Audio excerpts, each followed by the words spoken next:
On voyait que les Américains devaient marcher sur leur fierté et leurs principes. Une liberté de penser. Mais il le fait d'une façon particulièrement grossière et maladroite. Une force internationale. Et même, on va plus loin. Luc La Liberté.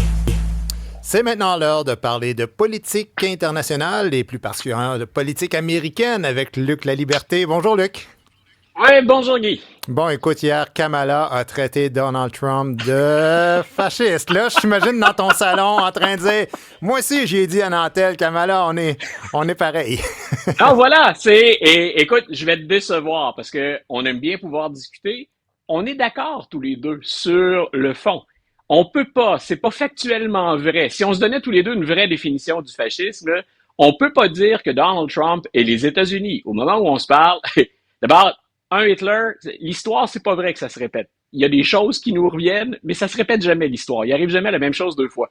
On peut pas dire au moment où on se parle que Trump est un fasciste. Et en ce sens-là, je pense que Kamala Harris ne se rend pas un service quand elle fait ça.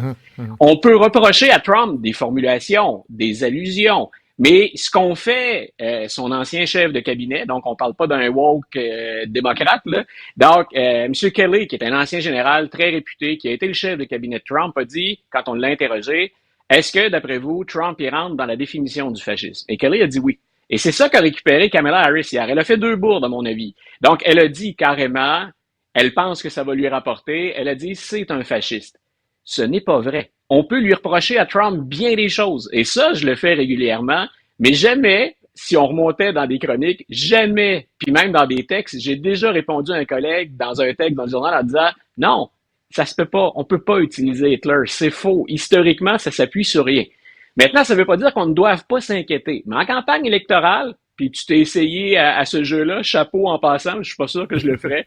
Donc, Kamala Harris a fait dans la surenchère, et cette surenchère-là, on la reproche justement à Donald Trump.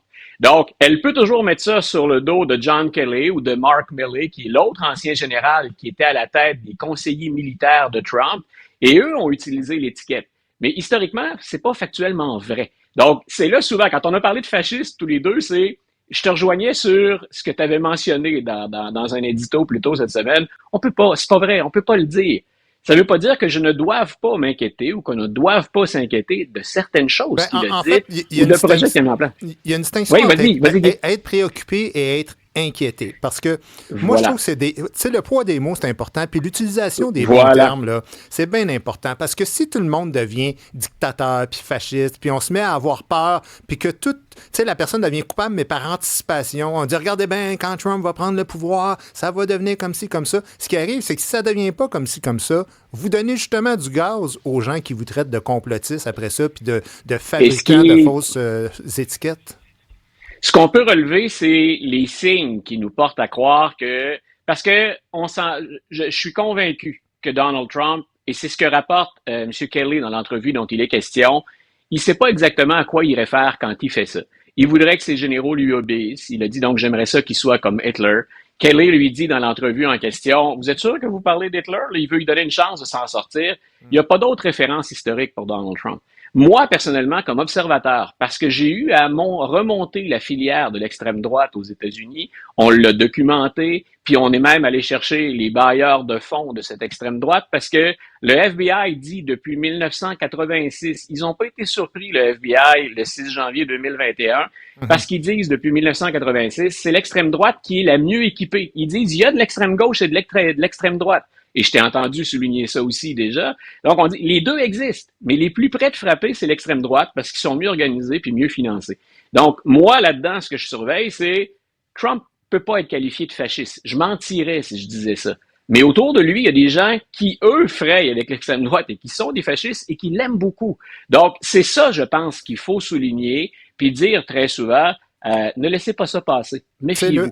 Moi, là, je ne suis pas un défenseur de Donald Trump. Là. Si j'étais américain, je ne voterais pas pour Donald Trump. Mais tout ce que je tiens à dire, c'est qu'il y a beaucoup d'observateurs qui disent à peu près ça, qui tiennent ce langage de méfiance et d'accusation, comme je te dis, par anticipation. Mais trop peu de ces observateurs-là qui se disent sérieux parlent aussi du rempart aux États-Unis. Le président américain, là, Là, ça, j'aime que tu me dises ça. Bon, il y a un rempart énorme. Même si on a... Imagine-toi le pire débile qu'on pourrait élire comme président américain. Peu importe. Mets l'image que tu veux. On n'est pas dans une république de bananes aux États-Unis. Là. La structure politique fait en sorte que le président ne peut pas faire ce qu'il veut. Et j'aimerais ça quand même, entendre ça, pour faire en sorte que le rationnel prédomine sur l'émotif dans ce discours-là. J'accordais une conférence, je trouve ça le fun, j'accordais une conférence il y a peu sur le système américain. Puis sur, justement, ça va donner quoi une victoire de Donald Trump? Et là, les gens s'inquiétaient. Au Québec, nous, ça change quoi? On est Québécois, là, puis notre premier partenaire économique, le plus solide pour le meilleur et pour le pire, c'est le partenaire américain. Donc, c'est une des raisons qui explique ma passion pour les Américains. Je vivrai pas là, je suis bien ici, mais je suis passionné parce qu'on en dépend. Et on m'a dit, est-ce qu'on va vraiment tomber dans une dérive autoritaire? Ça peut pas se faire dans un mandat. Les Américains, les États-Unis, c'est un système qui est un gigantesque paquebot. Ça peut nous inquiéter. On va peut-être entendre des choses comme des citations que je t'ai faites de Donald Trump où je me dis, moi, personnellement, j'irais pas jouer là. Si j'étais politicien, c'est très dangereux d'utiliser ces références-là. Je suis pas sûr que je parle aux bonnes personnes quand je fais ça.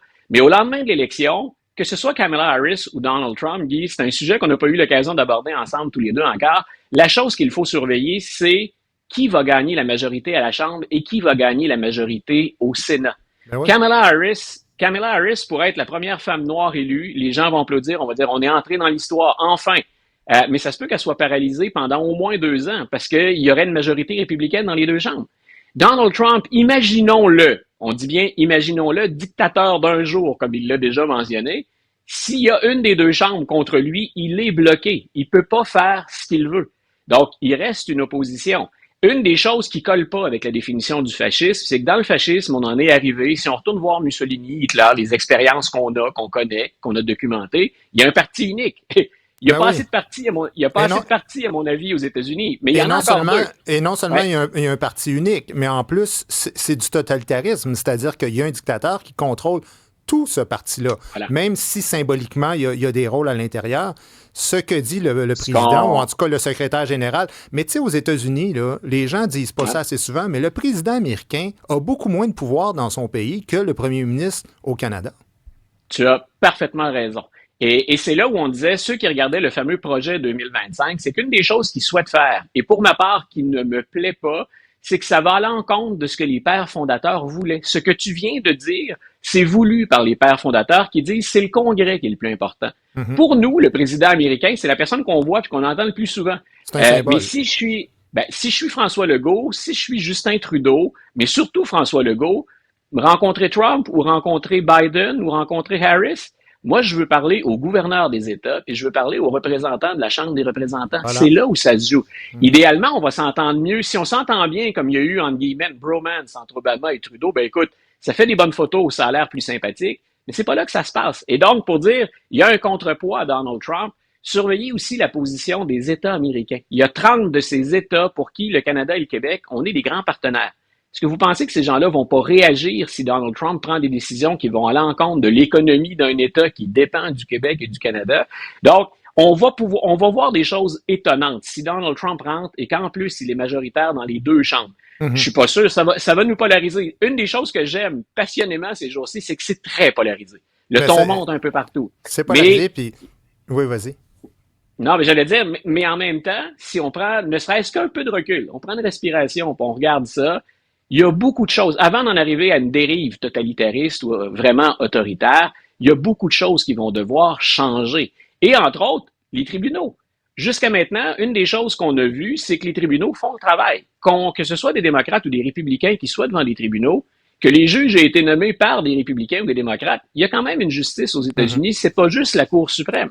Donc, je disais, regardons pas à court terme. Ceux qui réfléchissent ou qui disent Donald Trump, comme je l'ai fait cette semaine, a cité des fascistes, regardez la définition complète et regardez essentiellement ce que ça prendrait pour qu'ils deviennent vraiment ce qu'on a déjà appelé des fascistes. Et là, ça change un peu, ça nuance nos propos, puis ça permet une explication qui est plus complète. On est plus proche de l'information dans ce temps-là que de la propagande, qu'elle soit de gauche ou de droite. Mon point, c'est ça. C'est qu'il faut juste respirer par rapport à ça, puis on va conclure là-dessus. Voilà. En fait, tout ce que je voulais dire, c'est pas d'être pro ou contre, anti, machin. Ce que je dis, c'est que la structure des États-Unis, ça donne une illusion, en fait. C'est que quand on voit le premier ministre au Québec ou au Canada, on le voit souvent en chambre, en train de débattre, parmi des dizaines, des centaines de personnes qui sont des élus. Quand on voit le président américain, il est toujours seul. On voit à la Maison-Blanche. On ne le voit pas au Congrès. On ne le voit pas au Sénat. Il ne fait pas partie de cet environnement-là. On le voit comme un homme ou une femme, dans le cas de Kamala, seul. Et c'est ça qui crée l'illusion qu'il y a un dictateur qui est en train de devenir, mais on a des remparts pour ça. Il faut qu'on se laisse là-dessus, qu'on se parle demain encore. Merci beaucoup, c'était très intéressant. Bonne fin de journée, Guy. Salut.